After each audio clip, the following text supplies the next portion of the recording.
¿Qué tal? ¿Cómo les va? Vamos ahora a ver dentro de los delitos que protegen al ser humano en sí. Estamos viendo la personalidad física, la integridad física, la vida, por supuesto que la libertad, pero también hay un aspecto muy importante a contemplar con respecto al ser humano y que esto nos diferencia muy bien de los demás seres vivos, y es el concepto del honor, la protección. Esto es protección, estamos hablando de protección del aspecto moral del ser humano. Y es un derecho fundamental, inherente a nuestra naturaleza. En la Carta, la Constitución, mejor dicho, lo recoge de manera expresa. No es algo que esté pasado de moda. Por ahí se puede decir, bueno, en realidad, en virtud del derecho a la libertad de expresión, uno puede afectar el honor. Sin embargo, hay que tener en cuenta que es cierto que el artículo 29 de la Constitución prevé, como lo dice textualmente, y se los voy a leer ahora, dice: es enteramente libre en toda materia la comunicación de pensamientos por palabras, escritos privados o publicados en la prensa o por cualquier otra forma de divulgación sin necesidad de previa censura, quedando responsable el autor y en su caso el impresor o emisor con arreglo a la ley por los abusos que se cometieron.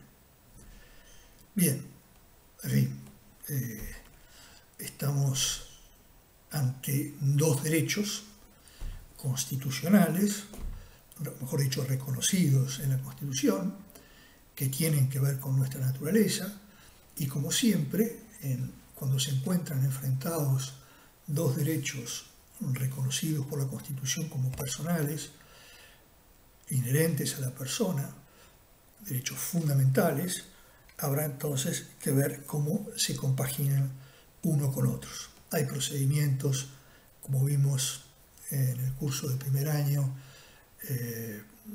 inspirados sobre todo en el Tribunal Constitucional alemán, que trae una jurisprudencia hace muchos años sobre este tema puntual. Pero vamos a ver que precisamente este aspecto del artículo 29 de la Constitución nos va a permitir hablar de los delitos de prensa. O sea, cuando yo afecto el honor de una persona a través de un medio de prensa, voy a quedar, o mejor dicho, mi responsabilidad va a quedar comprometida penalmente, porque tenemos un artículo especial que lo dice, que es el artículo 333, que hace la referencia al honor, y después tenemos toda una ley que lo dice. Fíjense ustedes que el Código Penal, en lo que estamos estudiando, dice: el que ante varias personas reunidas o separadas, pero de tal manera que pueda difundirse la versión, le atribuyere a una persona un hecho determinado que, si fuere cierto, pudiera dar lugar contra ella a un procedimiento penal o disciplinario, o exponerla al odio o al desprecio público, será castigado con pena de 4 meses de prisión a 3 años de penitenciaría u 80 unidades reajustables a 800 unidades reajustables de multa. Bien, este es el delito de difamación, que está previsto en el artículo 333, y tenemos también un delito, que es el 334, que se llama injuria. Y dice así: el que fuera de los casos previstos en el artículo precedente ofendiere de cualquier manera, con palabras, escritos o hechos, el honor, la rectitud o el decoro de una persona, será castigado con pena de 3 a 18 meses de prisión o 60 unidades reajustables a 400 unidades reajustables de multa. Tenemos, de todos modos, una ley especial que regula los delitos denominados de prensa. Es la ley 16.099, que en su artículo 19 define lo que se entiende por un delito de prensa. Obviamente, en este artículo que acabamos de leer, en la injuria dice: el que fuera de los casos previstos en el artículo precedente ofendiere de cualquier manera, con palabras, escritos o hechos, el honor, la rectitud o el decoro de una persona, será castigado con pena de tal por cuanto. O sea que acá se ve que en este delito de injuria perfectamente puede ser cometido a través de la prensa. O puede ser cometido pintando un mural agresivo en plena vía pública. ¿Por qué? Porque dice de cualquier manera, dice con palabras, dice con escritos, dice con hechos. De esa forma, con cualquiera de esas formas, lo que tiene que resultar afectado es el honor, la rectitud o el decoro de una persona. Parecerían nociones muy análogas, ¿verdad? Por no decir idénticas, pero alguna diferencia tienen y ya las iremos viendo. Fíjense ustedes que en cambio el delito de difamación requiere que sea ante varias personas reunidas o separadas, pero de tal manera que pueda difundirse la versión. Esa versión que es ofensiva, ¿verdad? Pero vean ustedes que aquí plantea el problema que dice varias personas reunidas o separadas, pero de tal manera que pueda difundirse la versión. Entonces uno podría decir, bueno, entonces este delito también podría ser cometido ante o mediante las redes sociales. Y sí, ¿por qué no? Porque puede estar hecho ante varias personas, reunidas o separadas, da lo mismo, seguramente cada uno en su casa, o dos en una misma casa, manejando la misma computadora, o estando al lado de quien escribe, dictándole, pero de tal manera que pueda difundirse la versión. Y obviamente, si uno lo hace a través de una red social, lógicamente eso se puede difundir al punto tal que se puede hablar de viralizar esa información. Y el sujeto puede quedar muy perjudicado. No es lo mismo que yo lo diga aquí ante dos personas, incluso cuando esas personas lo pueden replicar, que lo diga también en una red social, porque hoy en día, gracias a la tecnología, la información se transmite rapidísimamente y a una enormidad de personas indeterminada, una cantidad indeterminada de personas, ¿verdad? Pero lo que sí es cierto es que es muy rápido. Incluso la prensa escrita también puede ser, lo único que es más limitado. ¿Por qué? Porque se limita al número de ejemplares escritos, impresos, mejor dicho. Ahora también podemos decir que no, que la mayor parte de la prensa se lee a través de la computadora. Entonces forma parte también de esa manera de cometer estos delitos. Hay quien dice que tendrían que ser varias personas reunidas o separadas y por lo tanto no podría aplicarse a los medios tecnológicos. Pero yo creo que esto no es así. Esta razón de atipicidad que entienden algunas personas, yo creo que se puede entender sin llegar a hacer una interpretación extensiva, sin llegar a hacer una interpretación analógica, que como sabemos está prohibido en el derecho penal cuando es en contra de la interpretación del imputado. Yo creo que se puede entender que varias personas están reunidas o separadas a través de la tecnología. Más ahora, imagínense ustedes, estamos confinados en nuestras casas y sin embargo estamos reunidos a través de la tecnología porque podemos ver lo que dice uno, lo que dice otro, las preguntas que se me hacen y las respuestas que damos, etcétera, etcétera, ¿no? Entonces, esto hay que verlo hoy en día con una mayor perspectiva de difusión. No es lo mismo la difusión, la capacidad de difusión que existía en el año 1934, cuando se promulga este código nuestro, que ahora hay evidentemente una relación sumamente distinta, ¿no? En cuanto a la capacidad de perjudicar, porque puede llegar, insisto, a un auditorio muchísimo más grande, incluso en el extranjero, en la otra punta del globo, y puede ser hecho a través de las redes sociales o los medios de difusión tradicionales, pero en Internet. Bien, entonces es un delito que puede cometer cualquiera, porque dice el que, dice ante varias personas reunidas o separados, tal como lo hemos visto recién,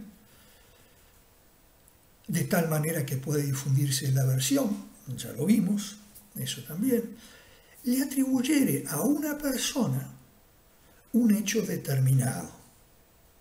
Vean ustedes que ya se está produciendo una restricción en el concepto de la víctima, porque dice,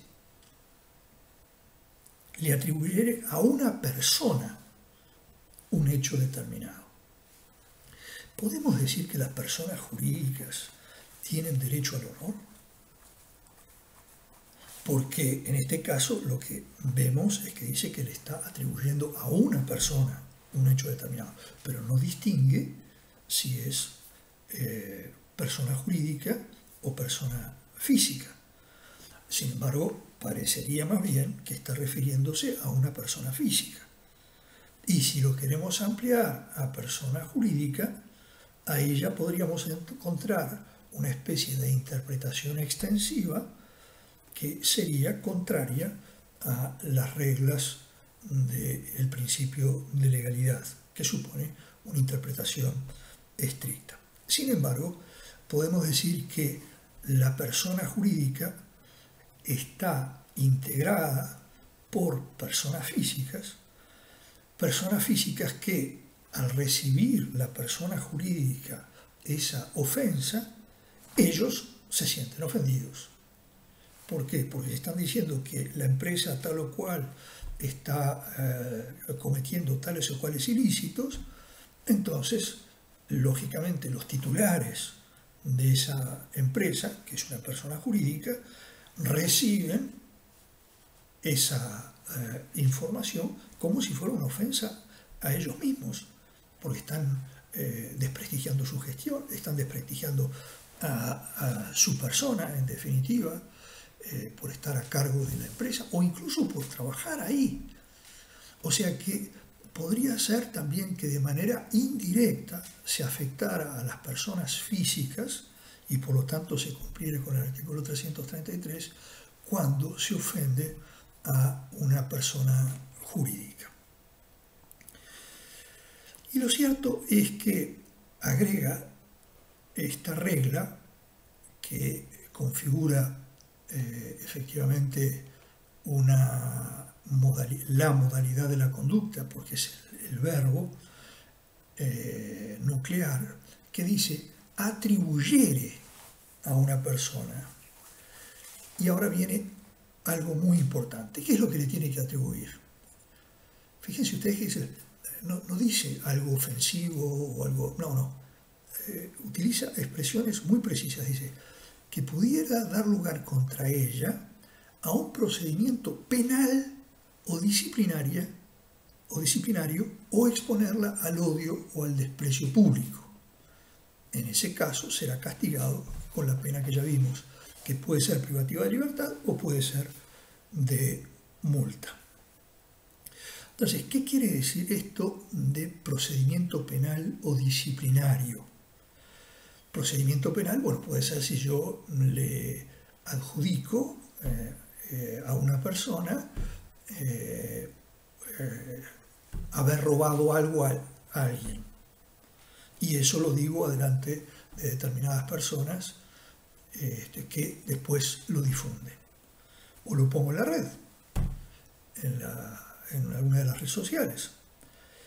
Fulanito de tal le robó a Menganito tal o cual cosa. Bueno, obviamente esta persona, con esa afirmación, la persona referida, puede verse sometido a un procedimiento penal. ¿Por qué? Porque la pueden empezar a investigar por hurto. Y puede ser también un procedimiento disciplinario. ¿Por qué? Porque fíjense ustedes, supónganse que fuera un militar esa persona. Bueno, además de un procedimiento penal, puede haber un procedimiento disciplinario. O si fuera un funcionario público. El funcionario público también podría quedar sometido a un procedimiento disciplinario. Pero no queda aquí la cosa. Esto es si cometiera una infracción, ¿verdad?, de carácter penal o de carácter disciplinario. Pero agrega también o exponerla al odio o al desprecio público.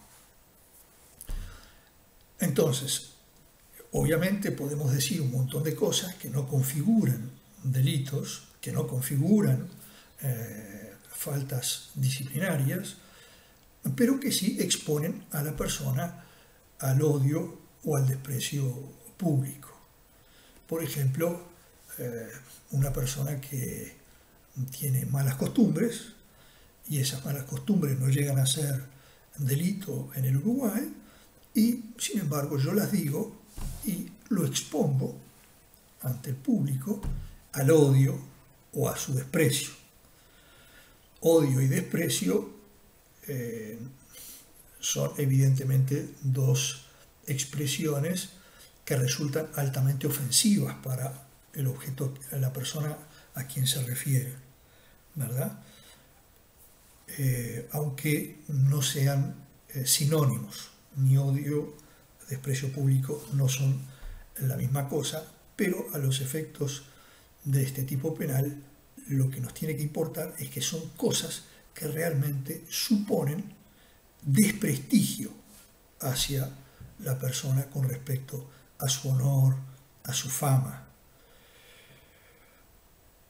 Bien, entonces, veamos un poquito más con respecto a esto que nos dice la doctrina. La doctrina dice que la vulneración del honor ataca la personalidad moral del hombre. El honor protegido es un atributo del derecho penal, liberal y democrático. No consiste en una realidad material, sino que es el producto de una valoración. Fíjense ustedes, yo podría decir, bueno, no, pero yo le tiro a un personaje público, le tiro en la calle, cuando le están haciendo una entrevista pública, le tiro un balde de agua totalmente sucio, con agua. Entonces, ¿qué estoy haciendo yo ahí? Estoy, como dice, atribuyendo el tipo penal que dice precisamente atribuyendo a una persona un hecho determinado. Claro, yo cuando le estoy tirando un balde de basura a la persona, a la autoridad que le están haciendo la entrevista, obviamente podría estar afectando su honor, o no. Ahí lo que puede haber es otro tipo de delitos, que por ejemplo podría ser cuando uno desprecia la autoridad de esa personalidad pública y no solamente el honor que le corresponde como persona, sino que se está ofendiendo también al cargo que inviste, la función que representa, y por eso es otro delito. Aquí estamos contra la personalidad física y moral del ser humano, o sea, lo más íntimo del sujeto, y que lo tiene cualquier persona, aun cuando sea lamentablemente el delincuente más castigado del mundo. Aún así conserva esa virtud, como la conserva, por ejemplo, la vida, el propio sujeto, y debe ser respetado en tal sentido como veremos que corresponde en cada situación. Entonces, tenemos que estos dos delitos fundamentalmente están constituidos por el decir algo de alguien. Puede ser dicho de distintas maneras, como ya vimos, puede ser ese mural que yo les decía, pintado en la pared, en la calle, ¿verdad? Pueden ser dibujos, en fin, eso no hace a la cosa. El artículo 330 vieron que perdón, 333 vieron que no discrimina en cuanto al medio que puede emplear. Es atribuir a una persona un hecho determinado. Y se puede atribuir de distintas maneras. Jiménez de Arechaga dice que el derecho al honor consiste en el derecho al propio decoro, a que no se nos imponga la ejecución de actos que lo disminuyan y además a que se nos proteja en el caso de que injustamente se vulnere o se pretenda vulnerar la consideración que se nos tiene y a la cual tenemos derecho.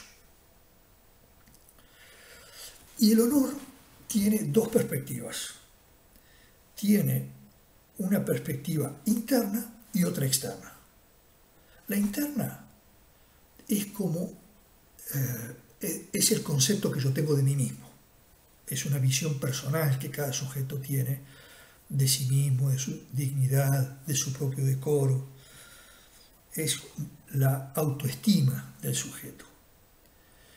En cambio, la externa, la visión externa, es la opinión que los demás tienen de nosotros mismos y se manifiesta por la idea de reputación, de buen nombre, de buena fama.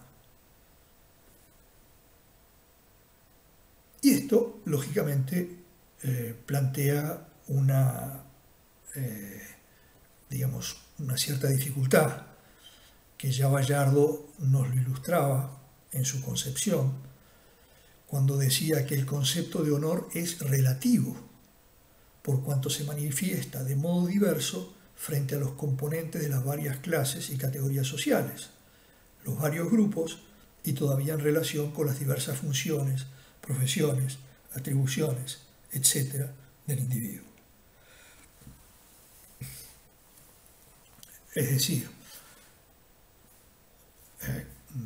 una persona puede tener, además de su concepto de autoapreciación natural como persona, también estar desempeñando una función muy importante que favorece ese sentimiento de honor de la propia persona. Pero claro, esa actitud de insultarme a mí, lógicamente para algunas personas puede ser más grave que para otros, sobre todo si tienen una cierta connotación pública. ¿Merecen todas las hipótesis ser tutelados de mayor o menor manera? ¿Debe el derecho penal considerarlos a todos de desigual manera? La solución será del aplicador siempre, teniendo presente el sentimiento y canon que represente al hombre medio de cada época y sociedad, de la mano del concepto de buen padre de familia, pero sin olvidar todos los recónditos detalles y complejidades que cada situación amerite. Una cosa es el sentimiento de autovaloración, autoestima que tiene el hombre medio, podríamos decir buen padre de familia, según la época, según la sociedad, que otro tipo de hombre que no es el hombre medio. Por ejemplo, la condición de juez de una determinada persona. Bueno, si ya le están diciendo cualquier disparate, obviamente lo podrían ofender más que una persona que fuera eso, simplemente un hombre medio de acuerdo a su época y de acuerdo a su sociedad. Bien, ¿el honor es disponible? Bueno, antiguamente teníamos teníamos la figura del duelo. Era una forma de dirimir precisamente quién era la persona más honorable. Y consistía en el desafío de uno hacia el otro porque uno había ofendido al otro. Y entonces le decía, te reto a duelo a tal hora en tal lado. Y esto fue derogado. Se llamaba también el lance caballeresco y fue derogado por la ley 16.294 de julio de 1992. Ahí quedaba delegada la defensa de este bien jurídico en manos del propio ofendido a la protección de su honor. Y hoy en día, sin embargo, esto queda protegido no por el propio sujeto ofendido, sino que queda protegido por el sistema judicial, por la ley. Principalmente podríamos decir, sobre todo teniendo en cuenta el common law, que mayoritariamente los ataques contra el honor se han ido yendo del derecho penal al derecho civil. Entonces, es en el derecho civil donde las personas tienen que reclamar una indemnización por los perjuicios que causa, el daño moral, en este caso podría ser, o podría ser daño económico. ¿Por qué? Porque debido a determinada difamación o injuria o lo que fuera, mi comercio está vendiendo mucho menos. O me rebajaron el sueldo, o me rebajaron en mi condición de funcionario. No. Se dice que en realidad esto es un acto de progreso, porque antes como que se le daba un exagerado rol a la ley penal defendiendo al honor. Sin embargo, esto podríamos decir que lleva a la derogación de algunas figuras, como por ejemplo sucedió en nuestro derecho con respecto al lance caballeresco, al duelo, que les decía recién, pero también, por ejemplo, al infanticidio honoris causa.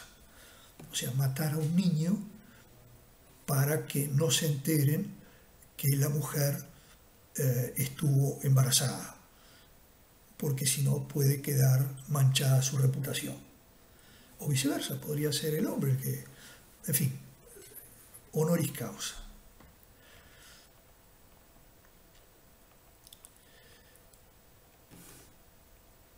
Bien, vemos un poquito más con respecto a la forma, o mejor dicho, el tipo penal, y a ciertas dificultades que puede plantear. Por ejemplo, quien no comprende el hecho que se le adjudica, un incapaz, un menor de edad, un inculto, etc., ¿es también un sujeto pasivo del delito? Si a él no le preocupa, si a él en definitiva no entendió nada de lo que le dijeron, o incluso se lo dijeron en otro idioma que no conoce, sin embargo también es sujeto titular del derecho constitucional fundamental como el honor. Porque también estas personas pueden ser sometidas al odio o al desprecio público. Y un muerto, la memoria de un muerto, puede ser protegida, el honor de un muerto. Hay un artículo expreso, que es el 338, numeral segundo del Código Penal, que dice así: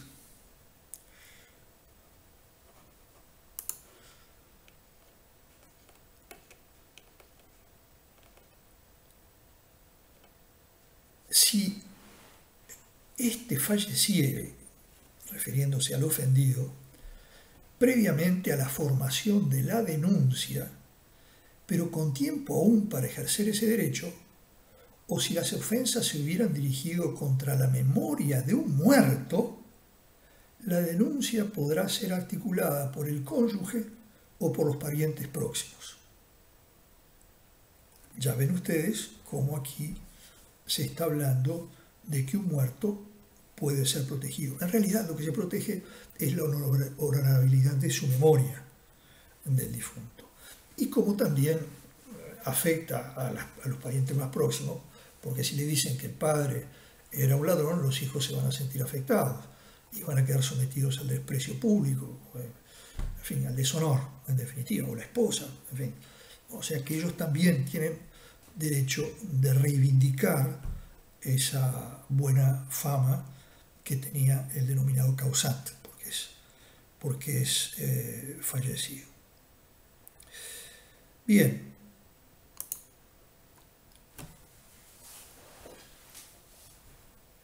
Bayardo dice que no es así, lo descarta, porque dice que la difamación y la injuria son delitos contra la personalidad moral del hombre, porque así lo dice el título que estamos estudiando.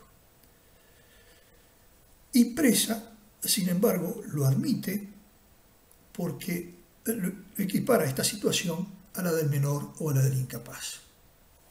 Ni el menor ni el incapaz pueden acudir ellos personalmente a la justicia, sino que tiene que ser el tutor o el curador según el caso. Y en este caso serían los herederos de la persona fallecida. Langón también la rechaza, por idéntico fundamento que Bayardo, pero no descarta que se cometa una ofensa contra una persona física a través de una persona jurídica que sirve de medio. Por ejemplo, lo que decíamos hoy del gerente o del director del ente o los integrantes del consejo directivo o el presidente de la institución. En fin, aquí también en este 338 se está refiriendo a este supuesto, ¿verdad?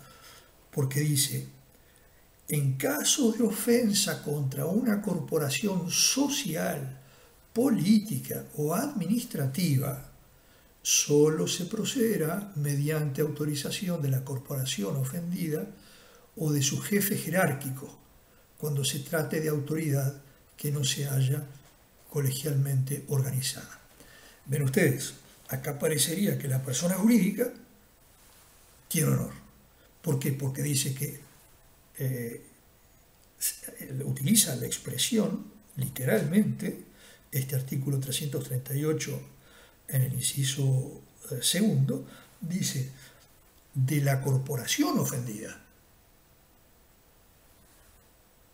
Entonces, quiere decir que la corporación puede ser víctima. Acá tenemos un texto expreso que nos lo dice, por lo tanto podríamos sostenerlo. Y la explicación que se da es precisamente esa, ¿no? De que a través de la corporación ofendida se ofende a las personas individuales que la integran, personas físicas me refiero, ¿no? Y hay un requisito procedimental acá porque dice que solo se puede actuar o denunciar, mejor dicho, cuando hay autorización de la corporación o de su jefe jerárquico, cuando se trate de autoridad que no se haya colegialmente organizada.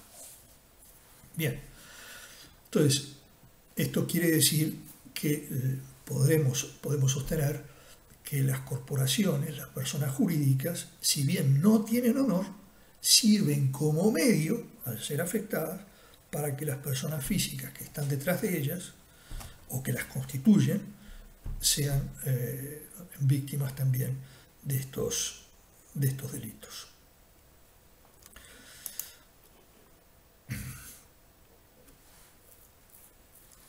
Bien, vean ustedes que en este caso el verbo nuclear es atribuir, atribuyere, dice, en sentido figurado, ¿no?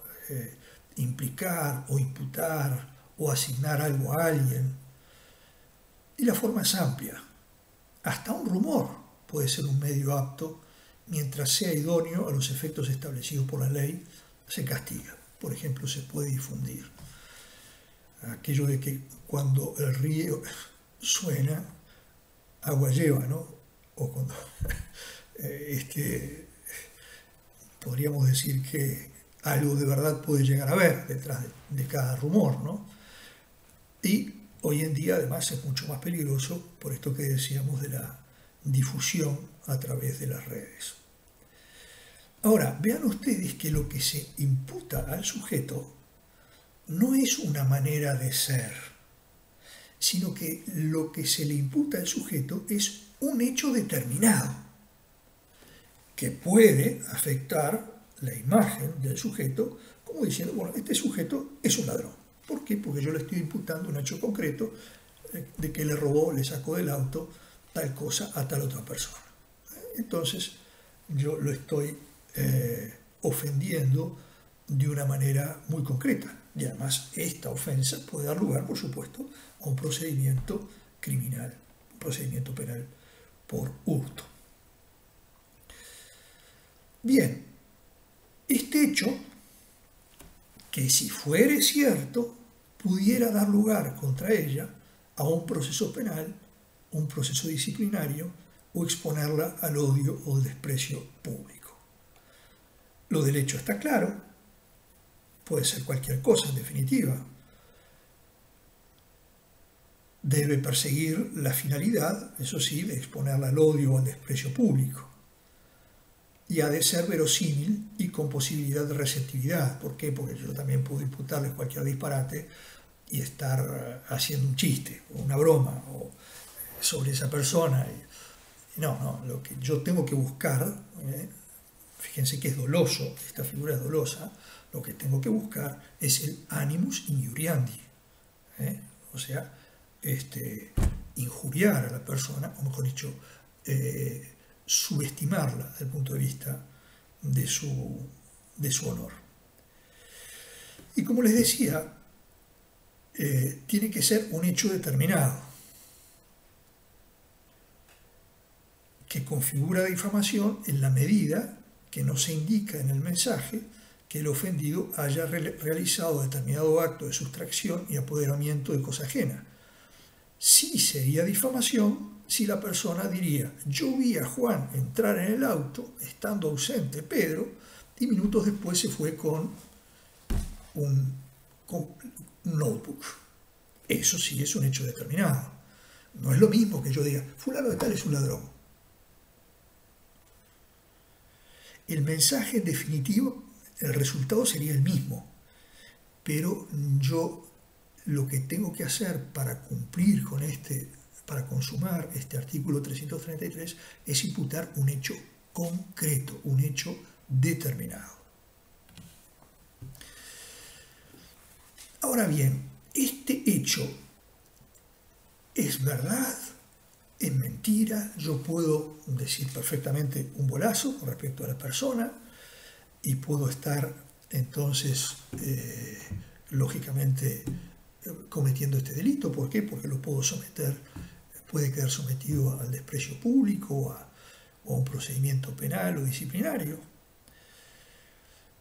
Entonces, en este caso, hay que tener en cuenta la expresión del acápite de este artículo 333 que dice: un hecho determinado que si fuere cierto, o sea,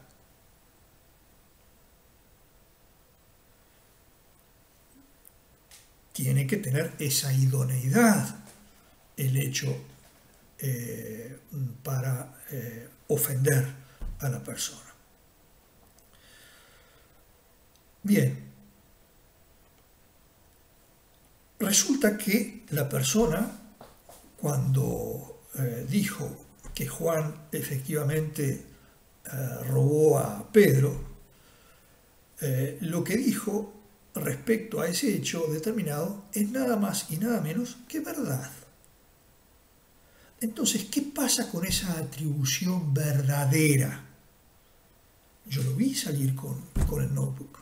Efectivamente, es delito igual. Pero ¿cómo? ¿Yo puedo cometer un delito diciendo eso si en realidad cometió el delito? Yo lo vi y lo digo públicamente. No, un momento. Usted lo que tiene que hacer es denunciarlo a la policía. Porque fíjese usted, por ejemplo, que esta persona que entró a sacar el notebook estaba autorizada por el dueño. Si pasa a buscarlo a tal hora, tomate de la llave de casa.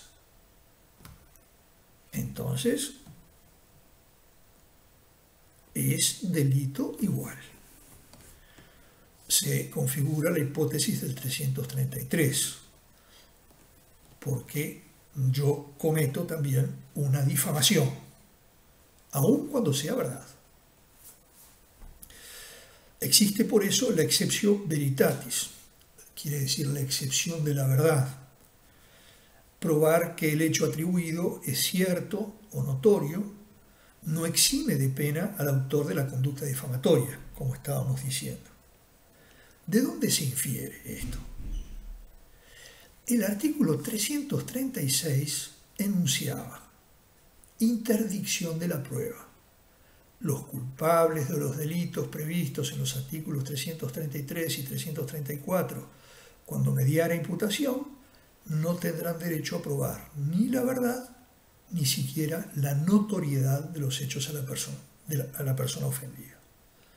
Muy bien. Entonces, el legislador establecía hipótesis bien interesantes en donde el sujeto activo, luego de ser imputado en cualquiera de las figuras del 333 y 334, se veía exento de pena, salvo que los hechos atribuidos fueran por sí mismos injuriosos, donde igualmente respondía. Bien, pero viene la ley 18.515, que es de junio del año 2009, y hace una modificación de este artículo 336, diciendo lo siguiente: los acusados de los delitos previstos en el artículo 333 y aún en el 334, cuando mediara imputación, tendrán derecho a probar la verdad de los hechos y la verosimilitud de las calidades atribuidas a la persona, excepto que el caso se refiera a la vida privada de la persona, o cuando no sea de interés público la divulgación de los hechos. Si se probase la verdad o verosimilitud, el autor de la imputación se verá exento de pena, salvo que hubiese empleado real malicia. Vean ustedes que esta última frase es clave. Dice que el autor de la imputación se verá exento de pena. Esto quiere decir que es una causa de impunidad, pero el delito existe. No se le va a castigar. Y se le va a castigar cuando el sujeto, sabiendo que es algo falso o que podría ser falso, incluso a dolo eventual, el sujeto dice: con tal de perjudicar a fulano, voy a decir esto. Y aplico lo que se llama la real malicia. Esto está también muy tomado del derecho comparado, donde sobre todo en el derecho anglosajón, el Commonwealth, se tomó este concepto, ¿no? Bien, fíjense que también los hechos no pueden referirse a la vida privada de la persona insultada, desprestigiada, difamada. O puede ser también que además no sean de interés público su conocimiento. ¿Qué importa si el sujeto, por ejemplo, tiene una determinada enfermedad? Bueno, hoy sí podría tener importancia si tiene coronavirus, ¿no? Porque habría que aislarlo todavía más o incluso internarlo, ¿no? Pero podría tener otra enfermedad, ser diabético. ¿Qué importa que la gente sepa que es diabético o no? Bueno, sí, no puede tomar azúcar, pero en definitiva no es algo que estropee el honor de esa persona. La verdad probada pasa de ser la excepción a ser, en este caso, la regla de oro. El acápite pasa de ser denominado interdicción de la prueba a llamarse exención de responsabilidad y prueba de la verdad. Bien, el problema de la verdad es muy... llevaría a una explicación bastante larga, que tiene que ver sobre todo por qué se entiende actualmente que es verdad. Se dice que en estos momentos estamos en la era de la postverdad y que en definitiva la verdad es en definitiva aquello que yo quiero creer que es la verdad. Y les ponía en alguna sesión anterior la relación que había con el racionalismo de Descartes, cuando él decía pienso y por lo tanto existo. Mi realidad depende de mi pensamiento. Las cosas también existen en la medida en que pasan por mi cabecita. Si no pasa por acá, esas cosas no existen. Eso dio lugar al racionalismo, el racionalismo dio lugar a un montón de cosas, algunas muy buenas, algunas muy malas. Las muy buenas, por ejemplo, fue un incremento de las ciencias positivas descomunal y por consiguiente la tecnología, de la producción, aparecen muchas más cosas que la gente de la cual puede disponer, hay un mayor enriquecimiento de ciertas sociedades y clases sociales, en fin, hay aspectos positivos. Los negativos podrían ser, por ejemplo, el hecho de que no se puede tener un pensamiento que no se pueda demostrar desde el punto de vista racional o científico. Con lo cual, imagínense ustedes, yo no puedo explicar el amor que siento por una determinada persona desde el punto de vista racional, quiere decir que el amor no existe. Bueno, no, un momento. La verdad, esto no puede ser tomado así de esa manera. Lo racional es lo racional y hay otras cosas, bueno, la religión misma, ¿no? Yo puedo demostrar la existencia de Dios, sí, la puedo mostrar, de hecho existen las famosas y denominadas 5 vías de Santo Tomás, que son espectaculares, convencen a cualquiera. Desde luego hay argumentos metafísicos en su apoyo, pero hay personas que pueden decir, no, un momento, si yo no lo puedo pesar, no lo puedo medir a Dios, entonces no existe. Bueno, muy bien. Que piense en lo que quiera. Ahí se lo pierde. Entonces, en estos casos, lo que va teniendo más importancia cada vez no es tanto la inteligencia, sino como la voluntad. ¿Se acuerdan, no? la naturaleza del ser, de acuerdo a Aristóteles, la concepción ilemórfica, naturaleza espiritual y naturaleza corporal, la naturaleza espiritual, dos potencias superiores, inteligencia y voluntad. Bueno, ahora parecería como estamos en la era de la voluntad. Y la inteligencia está al servicio de la voluntad. Y no es al revés, sino que la voluntad tendría que estar al servicio de la razón. Esto es un voluntarismo que explica muchas cosas que están sucediendo en la sociedad y lamentablemente empobrecen mucho la manera de vivir, la manera de pensar. Brevemente, podríamos seguir hablando de esto mucho rato y cuando quieran nos tomamos un café por ahí cuando podamos salir de la cuarentena y después terminamos con una cerveza encima, ¿no? Pasadas las horas. Bueno, pero ¿qué les decía? Que en este caso la verdad hay que tomarla, y yo la tomo así, de acuerdo al concepto tomista. Y el concepto tomista es el siguiente: la verdad supone la adecuación de la inteligencia a las cosas.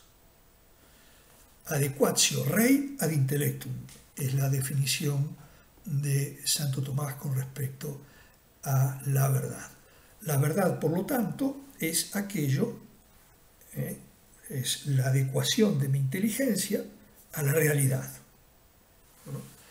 Por supuesto que a través de la poesía yo puedo cambiar la realidad y hablar de, qué sé yo, cosas imaginarias. Por supuesto que sí.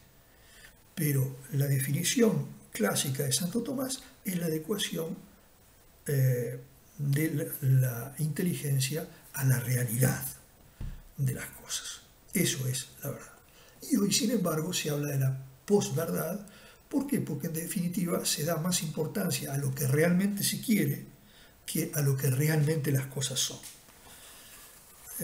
No voy a ponerles otra vez el ejemplo de la señora que va a abortar y que le dice al médico: no, yo quiero abortar, doctor. El médico le trae el ecógrafo, ven que hay una criatura, que la criatura se mueve, la mujer lo ve, escucha los latidos del corazón, rapidito, tac, tac, tac, tac. El médico incluso le explica: mire que el ADN de esta criatura no es el mismo que el suyo, ustedes son diferentes. Y la señora le dice igualmente: a pesar de la verdad de la ciencia, a pesar de la verdad que se le impone a la inteligencia, prefiere utilizar la voluntad como poder creador o de descarte, y dice: yo quiero igualmente abortar. Y con esa decisión la criatura se transforma y pasa de ser un ser humano, pasa a ser creado como un desecho. Es lo que dice también el Papa Francisco cuando habla de la sociedad del descarte.